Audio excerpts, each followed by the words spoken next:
What's up, guys? Jeremy here. This is my pride and joy, Persephone Rain. She's going to be filming with us today, I suppose. I wanted to talk about Deadpool and Wolverine and ride that train since it was popular right now. I got a chance to go see it Saturday. I was not about to let the internet ruin it for me. You know how it is, man. If you don't see something within a day, the internet seems to spoil it. And I know a lot of people say we'll stay off the internet, but it's 2024 and getting off the internet for a month, not everybody can go see a movie immediately. So anyway, went and saw it and couldn't help but feel like I'm in the minority that it wasn't all that good. You know, it was great to see Wolverine and Deadpool on screen together, of course. But outside of that, when you dissect what you actually saw, it was just a movie based on getting them on screen together, getting a couple cameos in there to surprise you. And then if you actually look at the rest of it, it was just the basic Marvel formula of grab a really badass villain who has a shit ton of potential, kill them off way easier than should ever happen.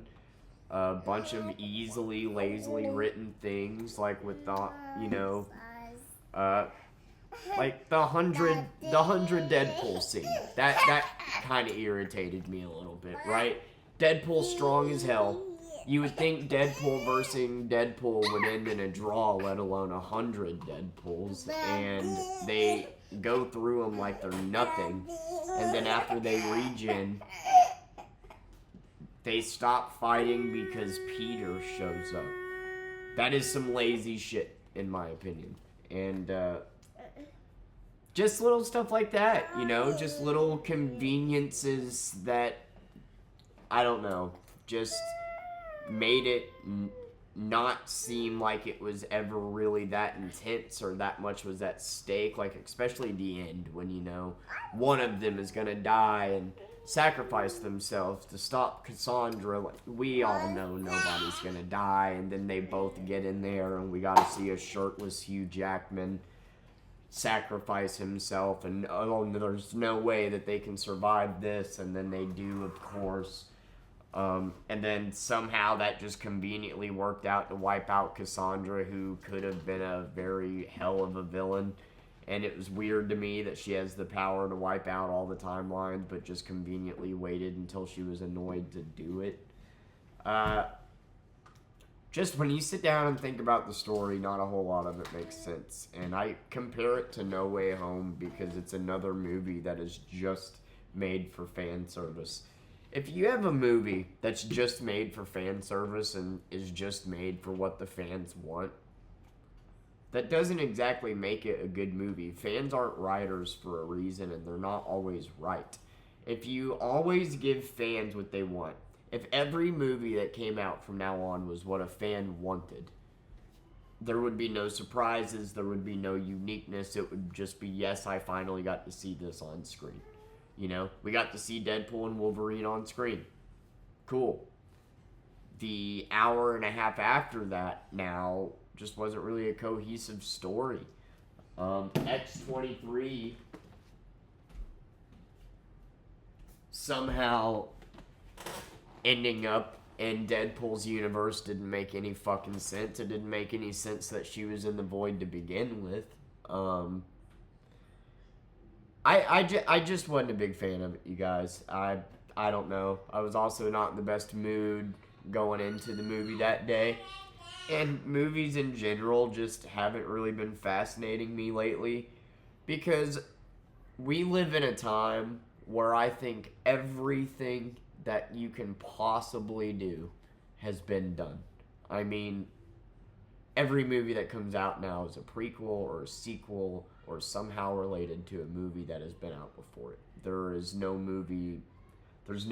unique original ideas. And like I said, it was cool to see the banter between Wolverine and Deadpool. Some of the jokes landed, some of them didn't. A lot of them seemed forced. Like the dancing in the opening sequence. I thought that was cringy as fuck, to be honest with you. Badass fight scene, and then you got dancing in the middle of it. Nobody dances in the middle of killing people. Obviously, Deadpool's crazy in the head and whatever, but that just kind of set the tone for the silly ride that you were about to go on. And, I mean, I don't have a problem with them digging up, Logan's body. I don't think that ruins Logan like people are bitching about. I think that's over the top. But it just... I want to be one of those people that were really happy and really enjoyed it, but I can't say I did. The CGI blood sucks. There really weren't all that many fights. The Sabretooth fight, he's literally talking about how, we've been waiting for this fight for years and then it's over like that. The cameos were great. Elektra's meh, but, seeing Blade, seeing Channing Tatum as Gambit was cool, even if some of his jokes were a little fucking cringy. I get that Deadpool is crude, rude humor. I love that type of humor. But sometimes it is just vulgar for the sake of being vulgar and doesn't fit. And there was one joke that Gambit did that, I don't remember which one it was, but it was kind of cringy. A lot of the jokes were like that. My favorite joke in the movie, I think, was the proposal one, actually, where, pretty Ryan Reynolds just looks at the screen and says proposal. That joke was pretty funny. Just wasn't that good, And Cassandra had the chance to be a very, very powerful, serious supervillain, and she got beaten in the easiest way possible. I don't know, man. It's nice that we got it, I suppose, but fan service movies, they're just not good movies. That you could argue all day that this is a movie that'll be good for its time. It's not going to be a movie that in 20 years you're going to pop in because you liked it so much and thought it was that great of a movie. It's just good because of the time that it represents. That's what this movie is about. The jokes in it, the whole story basically is just wrapped around the time that it is in. And I don't know. I think it could have been a lot better. I think No Way Home could have been a lot better. I fucking love Spider-Man, and I loved seeing all three of them. But rather than seeing them all point at each other and do a fucking meme, I would have rather seen some badass action sequences that they seem to... Fan service does not make a good movie. It's just giving a fan what they want to see. You need good storytelling, you need uniqueness, you need surprises, and Deadpool was just exactly that. Deadpool and Wolverine fighting each other a couple times and bantering on screen, and that was basically the movie. Cassandra was there, I guess. I don't know. I didn't like it that much, and if you did, more power to you. I wish that I enjoyed it as much as you. I'm not going to act like I'm some superior intellect because I didn't like it. Good on you if you did. I don't know, man. I couldn't help but feel disappointed whenever I left the movie theater. I didn't even watch the end credits, to which I regret because I heard that Chris Evans' character actually was sitting there talking shit, and I do think that that's a hilarious end credit. That is funny.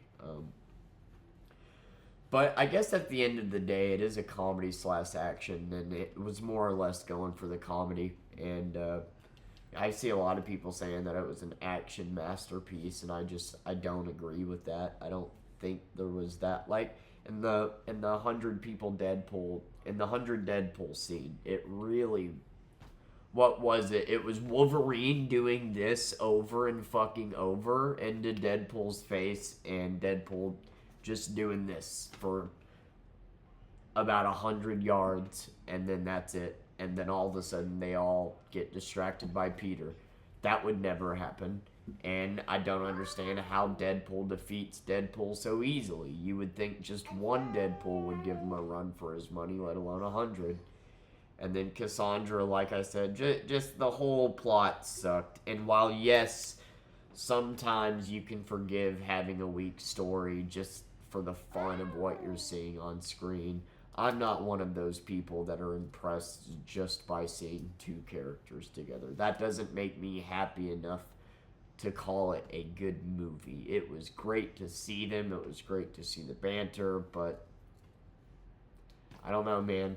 A lot of it was forced humor, a few surprise cameos. It was a celebration of a time, and I can appreciate it. I can appreciate what it represents, but I don't think it was that great of a movie, if I'm being honest. And I know I'm probably in the minority on that one, but Cassandra,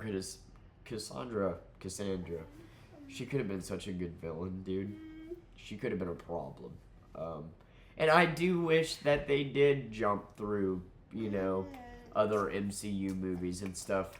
Like, a lot of, it was kind of my fault, I guess, for setting my expectations up a little too high from what I thought was going to be in the movie, and that's my fault. But, yeah, that's Deadpool and Wolverine. Those are my thoughts on it. I give it a 6 out of 10, I guess.